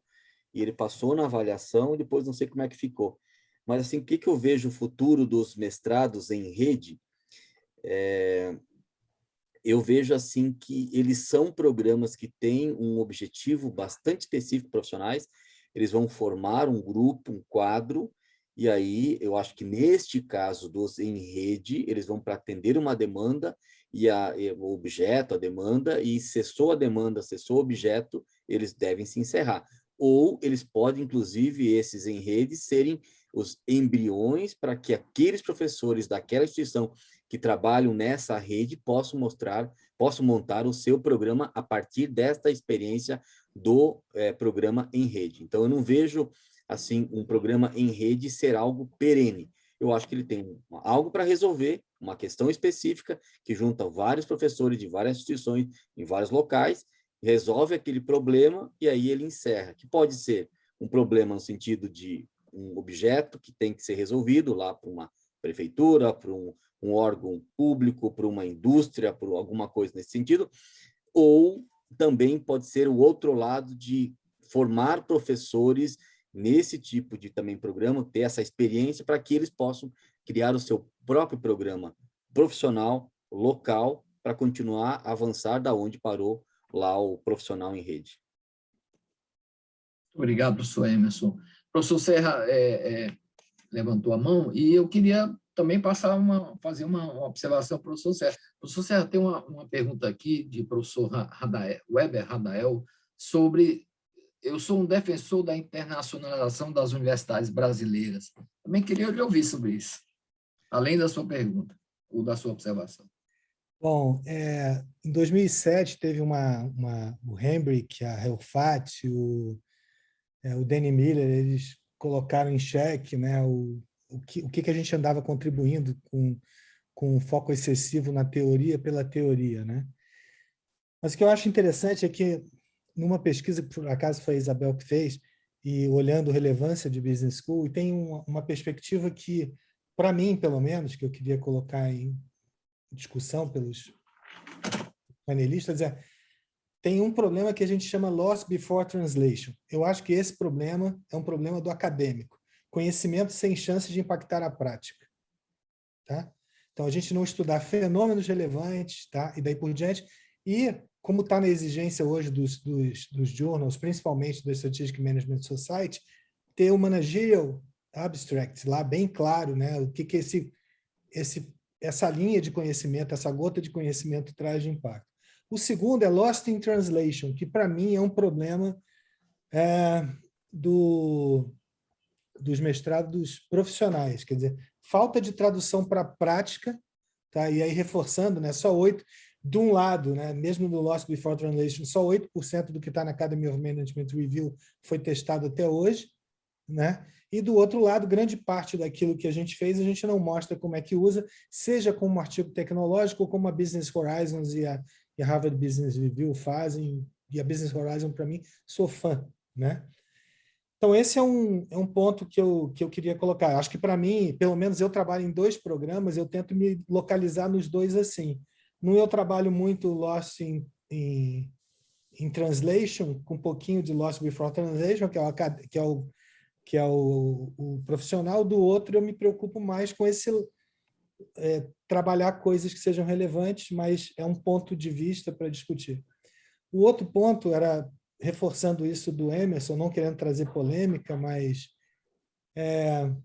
eu acho que a gente precisa conhecer as regras antes, e eu tenho pena de hoje os centros universitários não terem nenhum compromisso com o estrito sensu, e eles poderiam ser canais importantes para mestrados profissionais. Eu acho que isso, acho que nós, como ANPAD, a gente tem que se envolver mais com o Ministério da Educação para isso, porque ninguém quer mais ser universidade, isso está enfraquecendo, e a gente vai acabar ficando com programas só nas confessionais e, eventualmente, uma ou outra, e nas federais, né?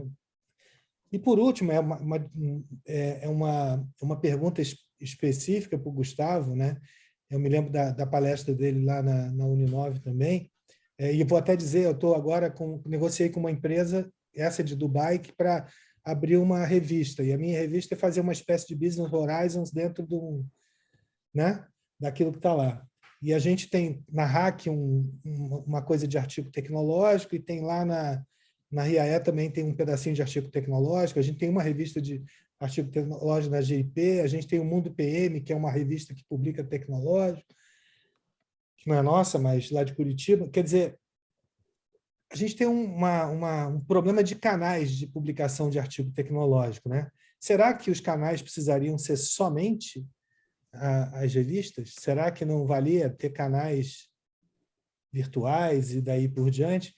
E, por último, dizendo ao professor, eu acho também, eu sou a favor da internacionalização das universidades, né? Eu estou indo agora fazer uma visita justamente num polo de internacionalização de universidades, que é lá em Dubai, e o convite para nós foi por causa disso, que tem 80 universidades só em Dubai, e a ideia deles é que essas universidades atraiam outros,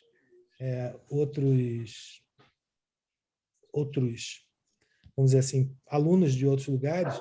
Mas quando eu olho as universidades internacionalizadas, isso reforça isso que a gente está aqui, né? É o fato que as universidades são internacionalizadas pela sua relevância.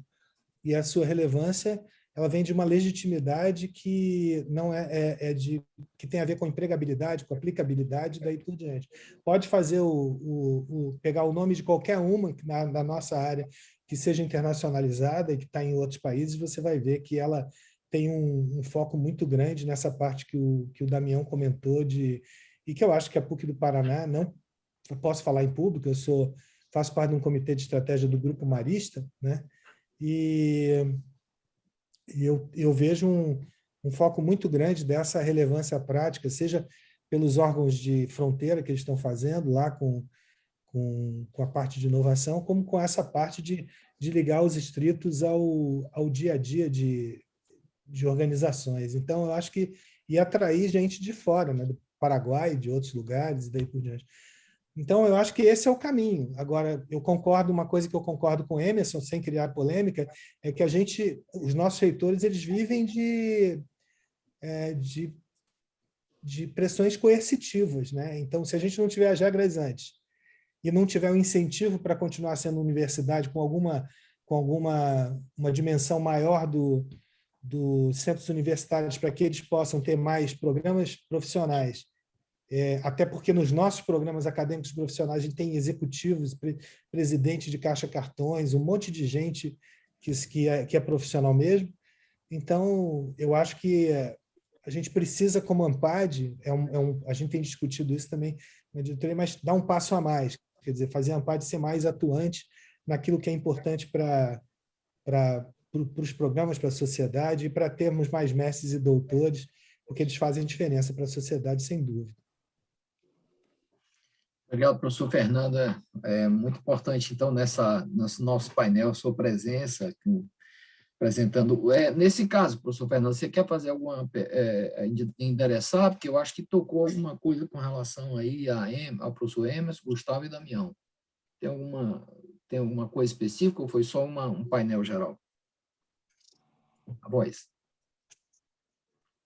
Desculpa, se eu entendi, o Emerson não conseguiria responder isso, porque isso vai estar acima da CAPES, que é o fato de ter centros universitários com mestrados profissionais, né? Mas é uma ideia. Mas para o Gustavo, especificamente, os canais, né? A gente precisa de mais canais para esses artigos tecnológicos, né? E eu acho que, em relação aos programas, falando um pouquinho, né? E olhando a própria experiência do Damião, eu acho que a gente precisa pesquisar nos acadêmicos mais coisas que importam para a prática, tá? Fenômenos teóricos e aplicados e empíricos que importam para a prática, e nos profissionais a gente tem que se preocupar bastante em traduzir isso para a prática pela aplicabilidade, pela intervenção, e até com métodos importantes que estão emergindo, como Design Science Research, sabendo que a gente não tem legitimidade junto às empresas, então a gente precisa buscar isso, e aí são as universidades que têm que buscar para que as empresas se interessem em doar seu tempo, seus dados e tudo para a gente poder contribuir, né? Bom, essa questão o reconhecimento, saber receber a gente, eu me lembro que o Michael Porter falava que é dando que se recebe. Ele dizia, a gente precisa apresentar 5 coisas para coletar um dado. Então, a gente normalmente vai lá, se trabalhar com dado primário, quer coletar um dado, e a gente podia oferecer palestra, podia dar artigos, podia hoje em dia fazer lives de graça, apresentar os seus relatos de pesquisa para aquelas empresas ou pool de empresas. Professor Eduardo Damião, eu acho que ele tocou alguma coisa sobre operacionalização. Você quer falar alguma coisa com relação a isso? E também ou possíveis outras soluções que não sejam só artigo tecnológico, lógico. Eu acho que tem uma tendência muito forte, né? Nós estamos caminhando nessa direção dessa proximidade com o setor produtivo, né? Isso na PUC como um todo, né? Essa relação está cada vez mais intensa. E eu vou me arriscar aqui a colocar o seguinte, né? O mestrado acadêmico, eu acho que é o que mais vai sofrer nas instituições confessionais, nas instituições privadas aí, né?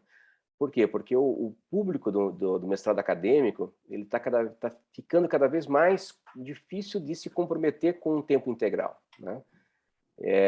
Cada vez mais o público do mestrado acadêmico é um profissional.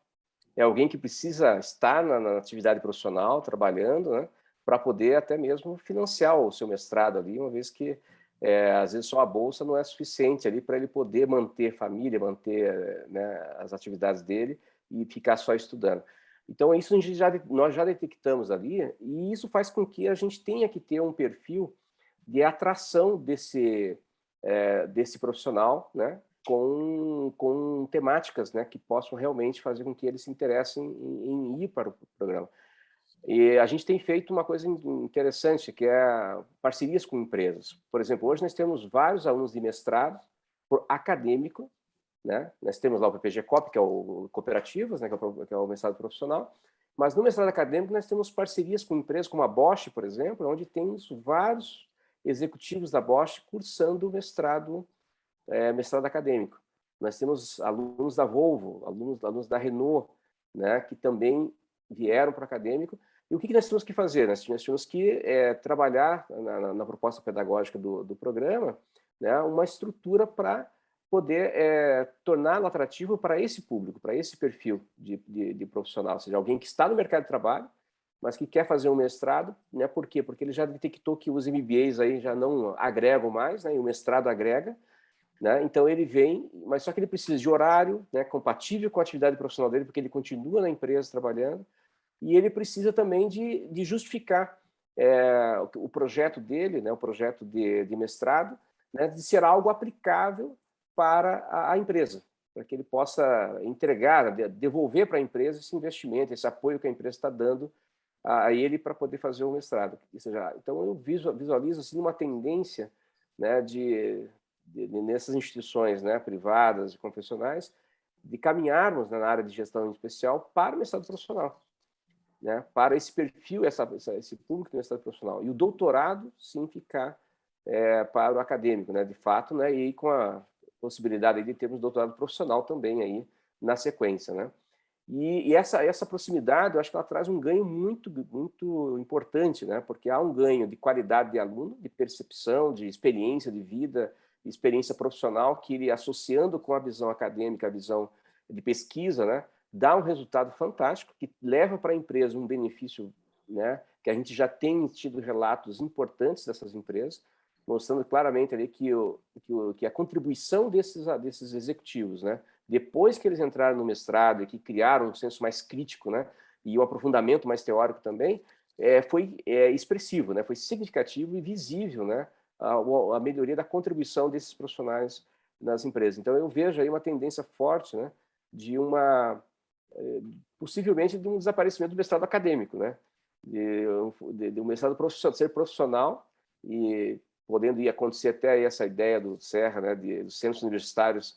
Seria muito interessante se eles também caminhassem para isso, seria uma contribuição rica também para o setor produtivo, né, investir em mestrados profissionais nos centros universitários, e a visão acadêmica, né, ficar mais no nível de doutorado. Eu acho que é uma tendência que nós estamos visualizando lá na nossa universidade, na nossa região, Sérgio. Realmente a gente sente, né, até por força de mercado, uma certa dificuldade de captação de alunos de mestrado acadêmico nesse sentido, né? Professor Gustavo, tem uma pergunta interessante aqui do professor Hamilson Durans com relação a templates. As revistas não deveriam ter uma formatação de template específico, bem estruturado, sobre artigo tecnológico?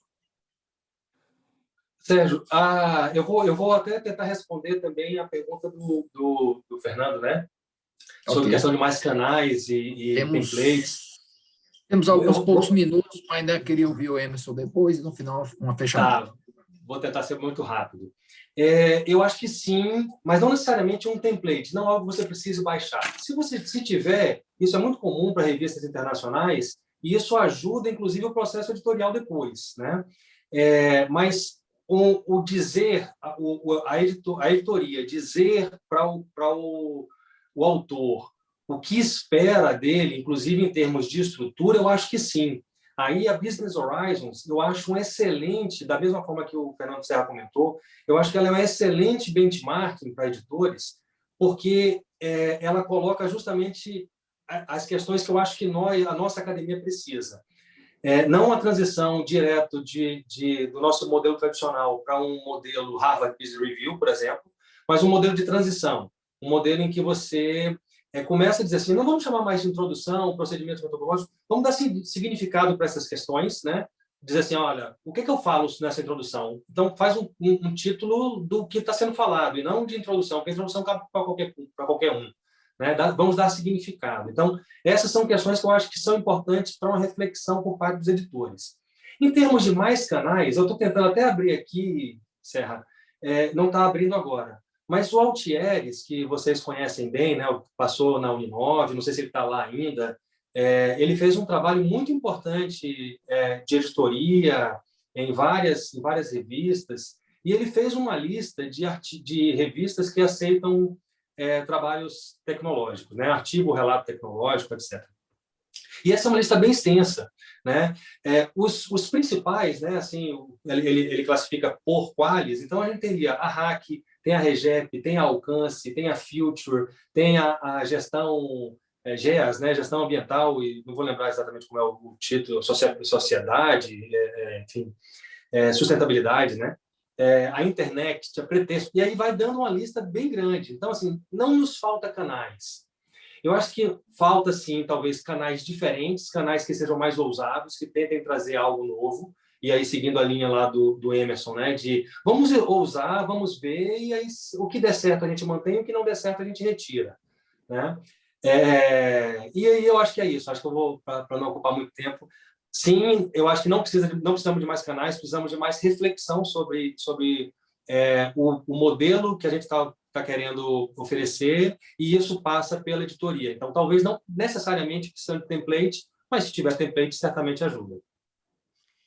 Esse nosso painel está muito interessante, porque o Gustavo tem um foco hard, bem denso com relação realmente a artigo tecnológico e editoria. Você está de parabéns, Gustavo. Prazer realmente fazer esse painel aqui com você. O Eduardo tem uma experienciação incrível com relação a esse mundo de federação de indústria, de conselhos. Ele é um homem que assumiu posições de cúpula na IES, em que ele atua, e, além de ser um excelente pesquisador na estratégia, mas ele tem um sentido de interação, um relationship muito forte. É uma pessoa muito educada, né? Eu gosto muito de você, Eduardo. E o Emerson teve essa experienciação incrível institucional. Ele sempre brigou muito com o sistema, e eu me lembro, a gente, em alguns Enampares, e o Emerson assumiu essa posição na CAPES, e assumiu por merecimento. Emerson, na sua visão, o que a gente poderia fazer mais ainda para que a gente possa destravar tudo isso e a gente contribuir realmente, porque chega será que a gente teria coragem de ler a nossa conclusão para alguma plateia de mercado ou de governo? Eu me lembro que os economistas são mais efetivos que a gente, é tanto que estão em postos de governo, e o administrador ele é um pouco mais o primo pobre nesse sentido, né? Então, dentro dessa visão CAPES, você lá dentro, você sente que há uma endogenia muito forte ainda dos programas, uma lentidão, uma burocracia no desenvolver. Nós estamos num mundo já muito, em função da pandemia, mais tecnológico, a gente precisa ajudar o Brasil. Nós precisamos ajudar o Brasil. Eu acho que não é possível que a gente não consiga ter olhar para fora. A gente fica só o aluno que é o seu mestrado, que é o seu doutorado, o nosso Senapad, nosso artigo, nosso revista. Ninguém lê isso, é a questão de linguagem, como vem trabalhar. Está na hora da gente ajudar o país ou não? Olha só, professor Sérgio, o que eu vejo assim no sistema de avaliação e dentro da CAPES também lá, e agora cuidando do print, vendo todo mundo que conseguiu entrar, como é que eles fazem, como é que eles executam, a gente percebe que tem muita dificuldade de execução, tipo o próprio print ali, que é aquele programa para internacionalização, porque, na verdade, não tem um planejamento estratégico, que é um item do print, planejamento estratégico para internacionalização. Eles não usam a administração, eles não usam a nossa ciência. Eles por que eu falo eles? Porque dentro da universidade tem N profissões que governam, tem engenheiro, tem médico, tem qualquer coisa. Mas eu vejo que não tem tão forte a questão da administração, do planejamento estratégico, dos temas estratégicos e tal. Agora, eu também observo agora, Sérgio, essa briga que a gente sempre teve com o sistema, não brigar com o sistema em si, mas brigar com a forma que o sistema é organizado, porque eu vejo que é muita ineficiência. Não tem nada de RBV ali dentro. Tem uma questão que são feitas coisas para que alguns programas que estão lá fazendo as coisas apareçam na foto. Mas eles não fizeram planejamento para estar na foto. Apareceu, sempre falava, a flecha é lançada, onde ela cair, pinta o alvo em cima dela, dá na mosca.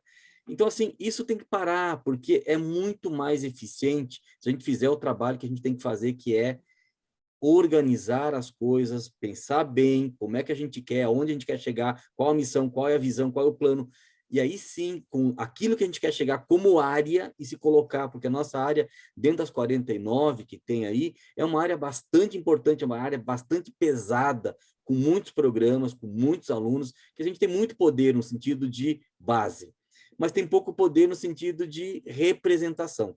Agora, falando agora sobre o sistema mesmo para o profissional, o que eu vejo, professor Sérgio? Eu vejo que está na hora... 2 minutos, viu? Aí eu faço o fechamento. Hora certa da gente mexer nesse sistema, por quê? Se for embargado o sistema de avaliação, nada mais justo que agora a gente pode fazer outras perguntas. Por que não fazer isso? Por que eu vejo que tem problema? Porque quem definiu o critério para o profissional foram pessoas do acadêmico, que não viveram o profissional, não vivem. E aí puxa de lá para cá, que é muito mais fácil, só replicar, e aí bota alguma regra ali no meio, bota alguém ali. Mas assim, o que eu vejo é que à medida que vai amadurecendo os doutorados profissionais, mais pessoas que estão no campo vão poder, com essa experiência do campo, trazer outras visões para a avaliação do profissional, para a avaliação do que tipo de impacto e intervenção está sendo feito por esse programa. Porque até então eram acadêmicos com um sonho, pô, é legal fazer profissional, blá, blá, blá, e tal, vamos fazer isso aqui. Mas eles não estavam vivendo a prática, na realidade. Agora, eu acho que a gente vai poder ter mais pessoas dentro do sistema, dentro das comissões de avaliação, trazendo essa nova visão. Então, acho que agora é o momento certo, Sérgio, porque está travado, inclusive, o sistema de avaliação, o CTC está travado, está tudo travado. Okay. Bom, então agora é a hora do agradecimento, agradecer ao professor Fernando Serra pela gentileza do convite, o amigo Serra, muito obrigado, professor, e a sua missão, né, com o professor Eduardo e o professor Milton está sendo fantástica, a nossa área ESA tem ganhado muito, né? Muito obrigado, professor Eduardo, para um grande amigo, prazer ele rever. Gustavo, muito bom te conhecer mais especificamente, você é uma pessoa maravilhosa, e um amigo do peito também, professor Emerson. Gente, nós tivemos aqui um evento muito plural, muito interessante, nós tivemos aí 75 pessoas e acho que eu fiz alguma coisa aqui. Bom, 75, a audiência chegou a 75, 78. Nós estamos agora em função da hora com 63 e eu só tenho a agradecer muito a vocês. Eu acho que daqui nós temos... Eu acho que o Enampad poderia fazer relatórios do que a gente tem discutido, né? E não só para... Ainda bem que está no YouTube tudo isso. Isso já é um grande avanço. A Ampad está de parabéns. Obrigado a todos. Obrigado, obrigado. Tchau, até mais. Obrigado. Abraços, Sérgio. Até mais. Obrigado, Fernando. Eu que agradeço também, pessoal. Obrigado a todos vocês. Prazer estar com vocês. Prazer em conhecer o Gustavo. Muito bom. Prazer todo meu, Eduardo.